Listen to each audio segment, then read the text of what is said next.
Right now, let's go to Capitol Hill and bring in Democratic Senator from West Virginia, member of the Armed Services Committee and the Energy and Natural Resources Committee, Senator Joe Manchin, also Republican Senator from Pennsylvania, member of the Budget Committee, Senator Pat Toomey.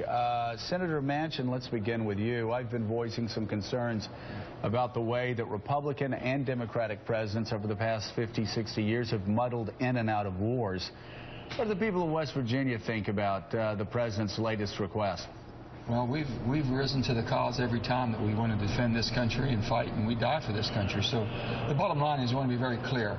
I don't want any way to get muddled down into a ground war again to where you have occupation. It didn't work, and I've always said in West Virginia we understand the definition of insanity. So with that being said, I think we can be clear and direct and help those who want to help themselves, and give Jordan as quickly as we can the weapons they need, and the Kurds, and if the Turks will get into the fight, and the Saudis, God bless them, but they need to defend their own homeland there and willing to fight and die for it, and we'll give them all the tactical and technical support they need. But for us to get caught in there and bogged down again, Joe, it's not something I'm for. Would you support the president's request for authorization? The way it is now, it is mud. I want to hear more about it, but I'm having concerns about it right now because I think it's open-ended to where we could get bogged down. You get 10,000 troops in there, and in 3 years elapses, and they say, okay, it's over. You know well that we're not going to pull out of there, but I don't want to get caught in there in the first place. I want to do our job, hit them hard, make sure that we secure our borders, keep them from getting in here in the lone cells and the lone wolves and everybody else, and protect the homeland. Senator Pat Toomey, I ask you as a Republican and one from Pennsylvania, what do your Republican constituents think of this? What do all of your constituents from Pennsylvania think about this, the possibility of a new war?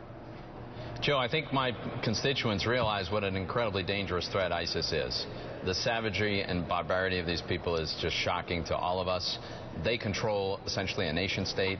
They have millions and millions of dollars at their disposal. They are systematically training people to come back to the United States and Western Europe and carry out these vicious attacks. Right. I think my constituents want us to eliminate this threat. So how do we do that, Pat? Well, you do that, first of all, by insisting you have an administration that has a plan to get us in there and get this job done, and you don't tie the hands of either this commander-in-chief or the next one who might prefer a different approach. I think you don't put artificial deadlines, and you don't tell your enemy what you will or won't do.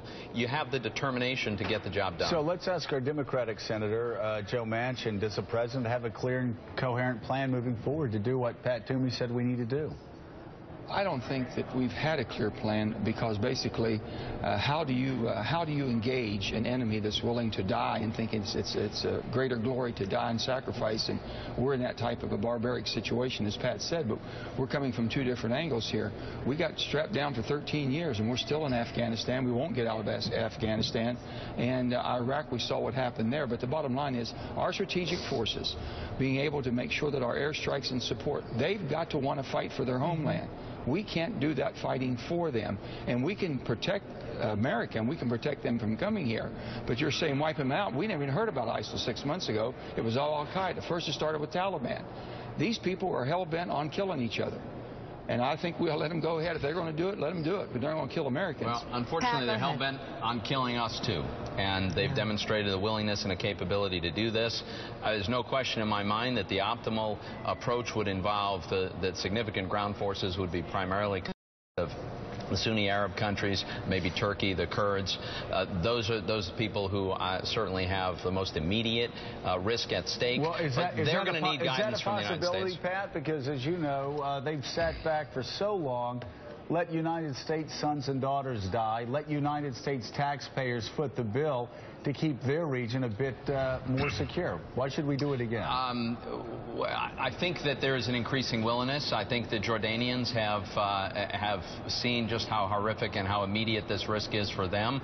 So I think there is an increasing resolve. And let's remember, this is new for a terrorist organization like this to have created a nation state and have the resources that gives them. It's a new magnitude of threat to those countries. I think with strong American leadership, we probably could put together a coalition that could get the job done. Hey, Joe, let me just say one thing. What we saw the Jordanians engage, they had one of their soldiers that was just brutal, horrific, barbaric, and they engaged that way. I hope they realize we've already given more than 6,000 American lives to try to help that region of the world. We've already spent our treasure vote close to $3 trillion. We're doing, and we have committed Now, basically, if we continue down the path that we've been on, we haven't had good results right now.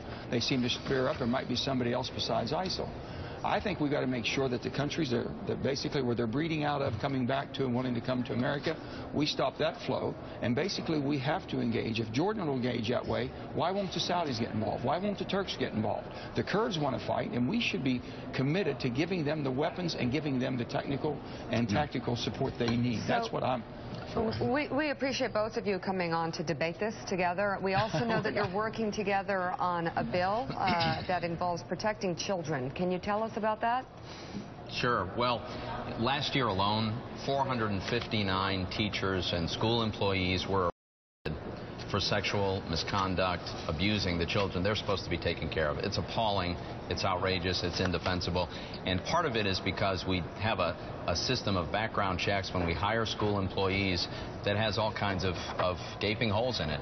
So Senator Manchin and I, we've got a bill that would just close those holes and make sure that we're doing a better job preventing schools from hiring these predators in the first place. Let me just say how Pat and I came together on this. We had a teacher 20-some years ago from Pennsylvania that was relieved, and they assisted him in getting a job in West Virginia.